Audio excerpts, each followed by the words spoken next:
Hello and welcome to the Daily Mill for Saturday, 31st of December 2022. It's the last day of the year, and more on that later.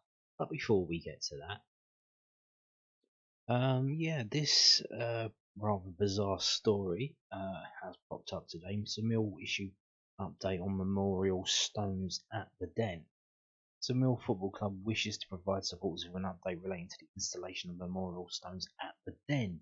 Your Tribute Limited were engaged by the club as a third-party supplier to produce, deliver and install the stones ordered by supporters through their website. Unfortunately, however, Your Tribute Limited has so far failed to install the stones within a series of mutually agreed timeframes. More recently, and to the club's immense frustration, they have not responded to any of its correspondence nor to those of Mill's lawyers.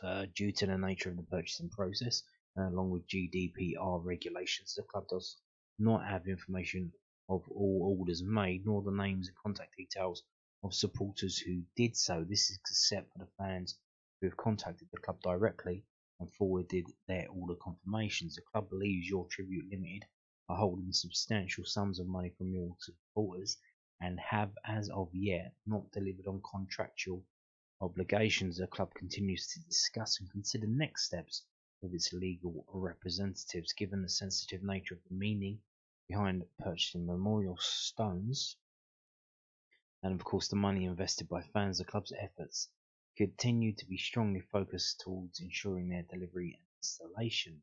However, the club recognises that the length of time this has taken is entirely unacceptable and wishes to offer a sincere apology to the supporters affected. Your Tribute Unlimited has provided similar services at other EFL and Premier League stadiums, and we all hope they deliver for Lions fans and meet other contractual requirements with the club. A further update will be provided at the earliest opportunity. So it seems another deal done by Millwall has gone bandy up. We've had the Elite Sports Group, we've had Euro Ferries, we've had so many tavern pubs. It seems to be a fixture of Millwall doing business is that they do business with wrong people and end up out of pocket. And but the club are working on it, so it's not the club's. The club just advertises service, and you kind of went through the club. But if you ordered one of these stones, you did with this company, not with Millwall. But Millwall are spending money on lawyers and all kinds of things to try and sort it out. And we'll see what happens. But yet again, another business deal goes bandy. So we'll see what happens with that. It's all very weird and sad and annoying and frustrating. Moving on now to this from SuffolkNews.co.uk. Mill defender shows marked improvement in post-Christmas fixtures. The fans were concerned by Murray Wallace's performances after returning from injury. Murray Wallace hasn't had the easiest seasons for Mill so far. The defender told News at Den that he was unhappy with his performances at the start of the campaign, and his injury layoff shortly before the World Cup break didn't help matters. Fans were concerned by his form at the start of the season. Some were worried that his groin injury had derailed his momentum, but his improved performances against Watford and Bristol City, where the Lions kept consecutive clean sheets, have undoubtedly reduced those fears significantly. Manager Gary Rowett is optimistic that the Scotsman is now back to his best, backing him to kick on, keep his place in the team while Scott Malone continues to recover from illness. I thought Muzzer played well. I think it was a difficult game, he said after Thursday's stalemate in the Den. In the first half, we just didn't play with enough composure to get the ball to our fullbacks. Again, that formation, 3-5-2, of course, your fullbacks are crucial in starting off your attacks. It took us probably 20 minutes to really start to do that. And then when we did, I felt we kept coming back into midfield, which is fine. But then we needed to go forward a little bit quicker with a bit more quality. We played a bit safe at times today, I think partly down to our performance, but partly down to Bristol getting behind the ball very quickly. The amount of times we made an extra pass, and by that time, their two strikers got in behind almost our midfield in the end. Teams will do that. Teams will defend with that sort of discipline, and they will deny space. That's where we have to use a little bit more quality than we did today. So literally, there's one line about Martin Murray Wallace, and then the rest is just about other stuff. Okay, but then apparently that's.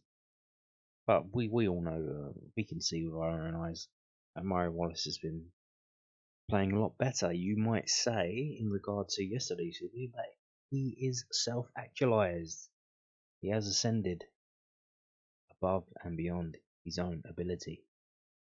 Moving on now to this. Also, another comment about the keeper, George Long, from the Millwall manager. So this is from londonnewsonline.co.uk, the South London Press's online website. Millwall keeper was just doing his job as he earns praise from Lions chief. Gary Rowett praised George Long for his performance in Millwall's 0-0 draw with Bristol City on Thursday night. Long, who has established himself as a number one choice goalkeeper since September, made an excellent save to deny Antoine Semenyo after Jake Cooper and Sean Hutchinson joint mistake allowed the forward for a one-on-one attempt with the Lions keeper at the Den. Wrong. They were playing him offside. What they didn't know that Callum Styles said, offside? What's that? I'm just gonna stand here. I'm gonna go goal side of my man instead of lining up with Jake Cooper and Sean. So yeah, I disagree with that. He made a couple of good saves, said Rowett. That's his job, but certainly the one where Coops and Hutchie. Oh, that's why he said that, because Rowett said that. The one where Coops and Hutchie made a mistake between them. I think both of them hoped the other one of them was going to deal with it, and they missed it.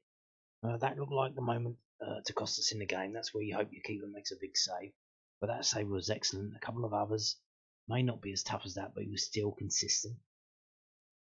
Oh no, that's a different one. That is a different one. So the one where that was Vyman, where Callum Styles played him onside. Sorry, got that wrong.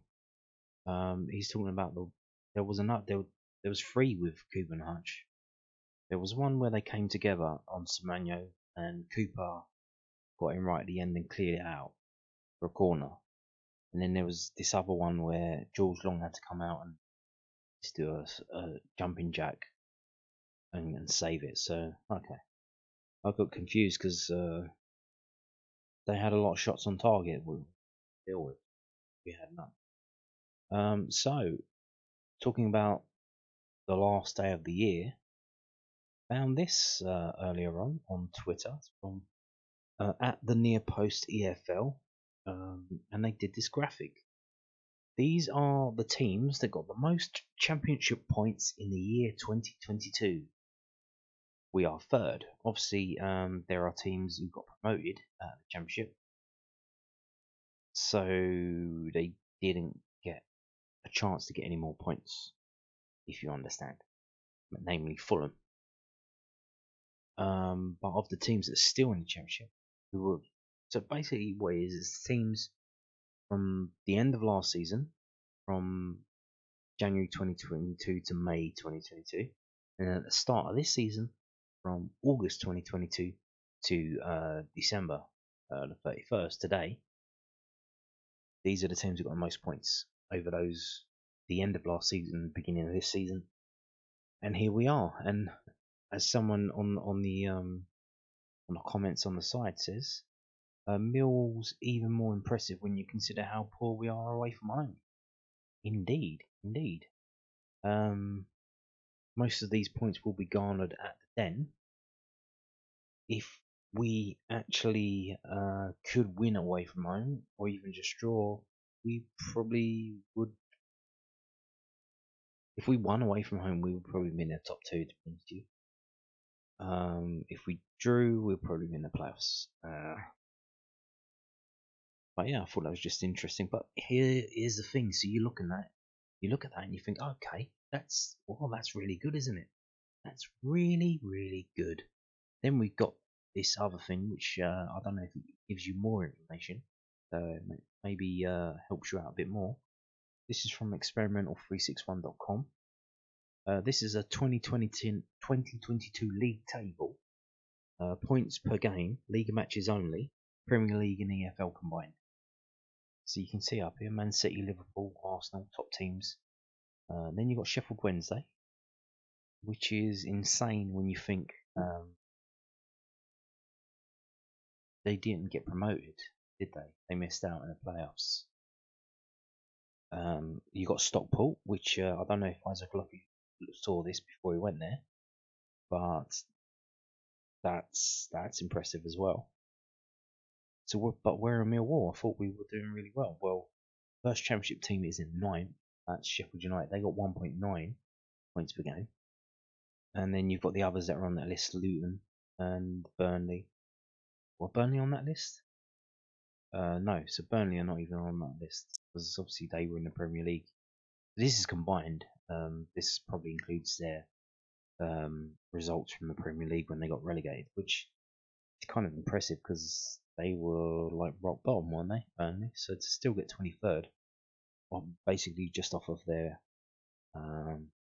championship numbers alone. But has anyone seen Millwall yet? Oh, here we are. So last year, apparently, we played 47 games, or this year, because we're still winning this year.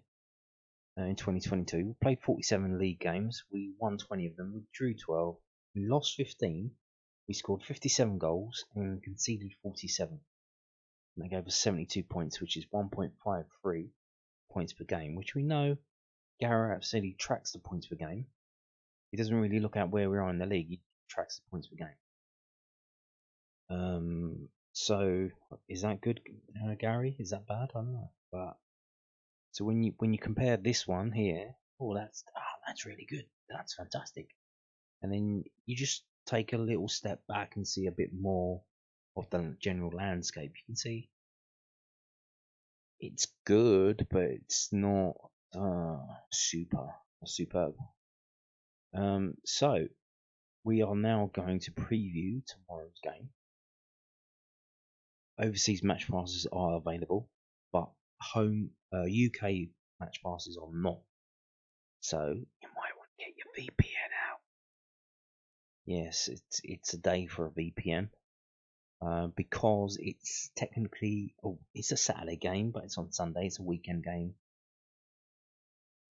We can't show it on the Mill TV for UK people and the abroad people, and it's not on the Sky Red button either. So literally, if you want to see it, you're gonna have to go down to the den or get your VPN out. So there you go. Now some fans were asking about Aidomo Emakhu is obviously set to sign on the start of the transfer window, January 1st. So a few fans are saying, well, does that mean he can play tomorrow then? Well, I tried to find the answer, and this is the closest I could find. Probably could have found the answer if I looked harder, but I couldn't be bothered. And this was good enough. So this is a story dated today, actually. It says what to look out for in January 2023 transfer window. This is actually from the PremierLeague.com. It's from the Premier League's official website. So, let's have a read of this. There's an interest. So, you ready? The January 2023 transfer window opens on the 1st of January, with Premier League clubs able to sign and sell players through to 11 PM on the 31st of January. This is the interesting part now. New players can be eligible to play in Premier League matches from the 2nd of January as long as their registrations are completed by their clubs by midday of the day before the match. So that's the line there. Now I assume this is the same for the EFL. It may or may not be. It's probably going to be pretty similar. I do know they have the similar rule about registrations and when the deadline for registrations for a player to play in a match. So, Aidomo Emakhu will become a Mill player on January 1st, and he will be able to start playing in Mill games. However, he cannot play in the Rotherham game because in order to do that, he would have been needed to be registered the day before, and he couldn't have been registered the day before because he couldn't have signed because the transfer window was not open. Do you understand? So if our game would have been moved to Monday night, which I believe Monday's a bank holiday, maybe Monday daytime. So if it was moved to Monday instead of Sunday, he could have played, but he can't because he wasn't registered in time. Do you understand? I believe that's the case. This is the Premier League. I believe it's the same for the EFL. So the new lad Aidomo Emakhu cannot play, I assume. If you do see him on the bench, then it may be someone's made a mistake, or I'm wrong. I'm completely wrong. Hopefully, I'm completely wrong, because if they play him and he's not eligible, they're going to get massive points deduction, and they're going to be laughing stock, because that's not a thing that professional clubs do. It's more like a non-league thing. So let's hope they know what they're doing. I'm pretty sure we're going to be fine. So let's actually get into the game. Looking at the history over not so many years, because the Rotherham United, I believe, were a latecomer to the Football League, and we haven't played them that many times. I think it's like 18 games at the Den. But what an 18 games! It's kind of peculiar how things have gone. So obviously the first game in December 1966, we beat them 2-0, and we have won quite a few times against them. We've only lost 4 times at the Den to them. 1-0 in 1981, 6-0 in 2002, which was an absolute humiliation. It was the first game in a season, and the players were upset about bonuses or some kind of financial thing, and they kind of like went on strike. Yeah, that was not a good day, and not a good day at all. Then on 2005, which is comparable to the game now, because I believe this would have been the first game of 2005, 3rd of January, Millwall versus Rotherham United. Then we lost 2-1. Oh dear. And then the fourth and final defeat to them was on August 2014, another 1-0. So 4 games that we've lost to them at the end. 2 1-0s, 1-2-1, and that awful 6-0 defeat. Now, here is something that, well, I think it's interesting. I don't know if you will. Surely it can't happen. We can't have 2 0-0s in a row, can we? Can we? Because we've drawn with them 4 times as well. So I think 18 games at the Den, 4 defeats, 4 draws, and the rest have been wins. So it's a game we know how to win. The first draw, 67, 0-0. 1980, 0-0. 1985. Can you guess what it is yet? It's a 0-0. And then the last one, February 2019, 0-0. 4 draws that we've had against them over so many years in history, and they have all been 0-0 draws. What are the odds on that? Well, what are the odds that we draw 0-0 tomorrow? It can't be, can it? It can't be. It can't. We can't have the 5th draw in a row, the 5th draw ever between these 2 teams, and they're all 0-0s. And it will be our second 0-0 at home. Then Bristol City, and then Rotherham. It cannot be a 0-0, can it? It cannot be a 0-0. But yeah, I thought that was a bit weird, but so there you go. Let's move on to the here and now. So here we go. This is whoscored.com. Some match facts on the right hand side. Let me just go. So Millwall have seen under 2.5 goals in their last 5 matches against Rotherham in all competitions. So it's not a high scoring game. Rotherham have conceded at least 2 goals in their last 4 matches in the Championship. Now, so they're not very good at defending, but here's the thing.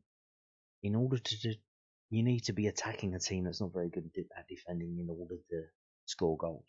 And if we don't have a shot on target, we're definitely not going to score. There have been under 2.5 goals scored in Mill's last 3 games. Indeed. And BTTS? No.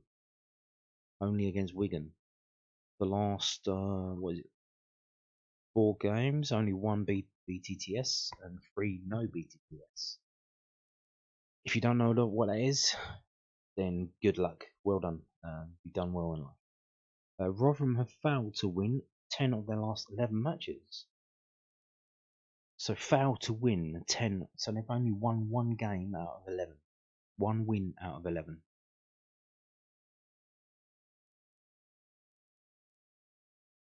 Interesting. Interesting. So here we go. The last 6 games at the Den.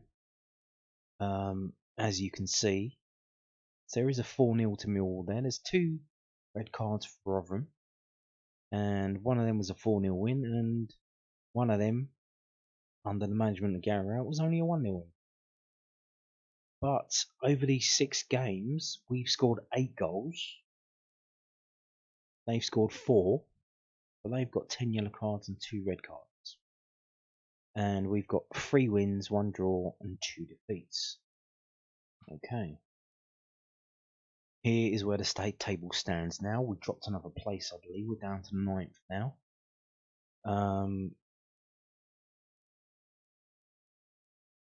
There's only a 9-point gap between them. 9 points difference between the 2 teams there. But they are 21st. They are in a relegation places. So this is not. They're going to be up for it. They might not have the quality, but they will definitely be up for it because they need to fight for their lives. So they have drawn quite a few games. 6 wins, 9 draws, and 10 defeats. They've scored 28 goals and conceded 36. So, however how much crowing we're doing, we've only scored 1 more goal than them. So they know how to score as well as good as we do. Pardon me. So they're about prolific as us. It's just their defence is ropey and shaky. So if we go to the home table, see, obviously we know Millwall are good at home. We've only lost 2. 3 draws. Now, incredibly, our last 3 home games were those 3 draws. As you can see here. There, and there. So before that, we had won 7, lost 2. All of a sudden, we get 3 draws in a row. Is it going to be 4 now? Oh my god, the number 4. Seeing it. Oh, this is Rotherham home. Don't worry about that because they're not at home, are they? They are away. Oh, finally we get to play a team that's shitter away than we are, and that is Rotherham. But look at that, 5 draws, not another draw, please. No. So Rotherham's away form: 1-2, drawn 5, lost 6, only scoring 8 but conceding 19. So their defence is as shit as ours away, but they can't score away goals. Oof. Okay. Actually, let's go back and see the form. Overall form. So they beat Sheffield United. Now that is a bit of a derby game, but Sheffield United, good team.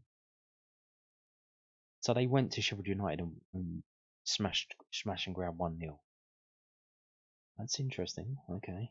2 draws and 3 defeats. We are 1-2, drawn 3, lost 1. So incredibly, the 2 wins were away games. So our away form was jumped up. We've got 2 away wins in our last 6, but we've got our first draws at home in a row. Boom, boom, boom. Hull, Wigan, Bristol City. Although it's over like the space of 2 months because of the stupid break for this World Cup that we didn't win. So let's sort this out for home games and away games and see who played who. So obviously we know all about Millwall. We've only conceded 2 goals at home in the last 5 home games. We've kept 3 clean sheets, that's pretty decent, isn't it? It's just, as we know, up front, playing 1 up front and then the 3 behind, and playing with 2 players not actually wingers, not really working out too well for us. Maybe a change of formation, Mr. Gary Rowett? That might be a good thing to consider. And maybe change some players as well. Should have done that in the last game, but I'm going to stop talking about that now. You can see Rotherham, so they failed to score in the last game against Huddersfield, failed to score in the last against West Brom, and they failed to score all the way back. Oh, they seem to be a bit like us. What do I mean? Well, look, they went to Sheffield United and beat them 1-0. They went to Luton, not that bad, and drew 1-1. And they went to Burnley. They had a man sent off, but they scored 2 goals at Burnley but lost 3-2. So it seems they turn up for the big games. Are we a big game? Will they turn up for us? Who knows? I mean, they have it in them to pull a result out. Or every team in this bloody league does. This league's crazy. But the fact that they can go to Burnley, score 2 and narrowly lose, and then go to Sheffield United a week after and beat them 1-0, keep a clean sheet. That's their only clean sheet in their last 6 away games. They have conceded 5 goals in the last 2 away games. So I don't know, which one are we going to get? We're going to get the good Rotherham or the shit Rotherham? Interesting. And which Millwall's going to turn up? The one that used to win at home, or the one that's drawing at home now? We shall see. Where we go? Oh, yeah, here. Let's have a look at this. Oh, okay, so this looks good for Millwall, doesn't it? Millwall strengths, a lot of strengths there. Not too many for Rotherham, and Rotherham's weaknesses, very long list there. Rotherham, they rotate their first 11. Cool. So here is the match forecast. Millwall will score from the set piece situation very likely. Millwall will create many scoring chances. Well, yeah, but will any of them be on target? Millwall will make a comeback if they go behind. Well, I certainly hope we do not go behind. Millwall will dominate in the air. Rotherham will steal the ball from the opposition off them. So let's get into predictions now. What do they predict? Let's have a look. Stop fannying around and get on with it, yeah? So they've got a few more injuries than us. Tom Eaves, yeah, he's so we've seen that. Let's have a look at the prediction. Millwall were characteristically strong at the back on Thursday, but couldn't find a way past Max O'Leary. They were forced to settle for a goalless draw against Bristol City. The Lions have lost just 2 of their last 13 league games and are now serious playoff contenders. We didn't settle for a goalless draw. We were very lucky to get a goalless draw. There was no settling there, my friend.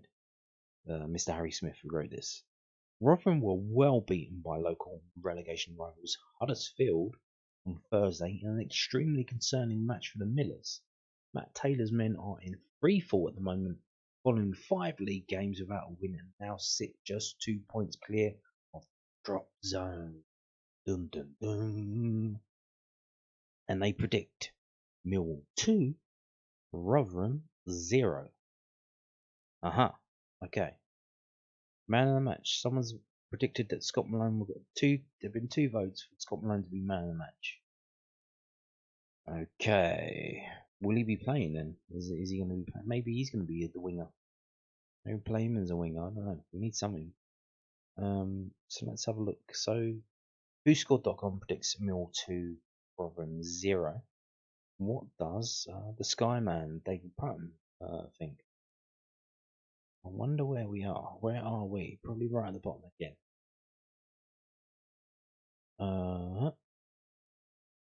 You see here, look, QPR, that game's on a Monday. If our game was on a Monday, we could have played Aidomo Emakhu, but we can't.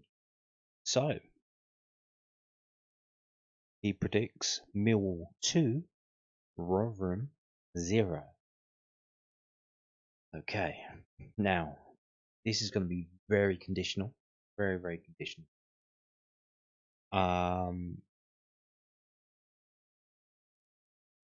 If Garrett makes some changes to the starting 11, if he makes some tweaks to the formation, which is not working at home, it's doing very brilliantly away from home, it's not working at home. If he makes some changes, I think we're going to steamroll Rotherham. I don't think it's going to be 0-0. If he doesn't, it probably will be a 0-0.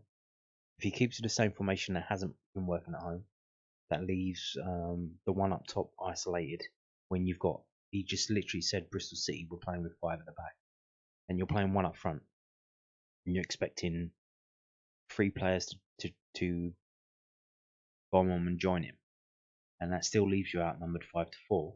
That's not including when the Bristol City midfielders drop back. So we're going to need more than Mr. Bradshaw up front on his own. We're going to need a change of formation. Maybe the players have already had a word like they did that instituted this 4-2-3-1 formation. Maybe Gary Rowett can see for himself, because he's pretty shit on it. The last 3 home games have been shit. We went behind to Wigan, got back into it, and then after that, the second half of that game was fucking dire. We didn't have a shot on target in the last game. So if he makes the changes, I can see us absolutely smashing them. I say it's probably going to be 4-1. But if he doesn't, I definitely can see it being 0-0. But I hope and pray that he will make the changes, that he can see what everyone else can see. He's going to do something. Please, for the love of God, make some changes. And yeah, I'm going to say Millwall 4, Rotherham United 1. And on that note, thank you for watching, and goodbye.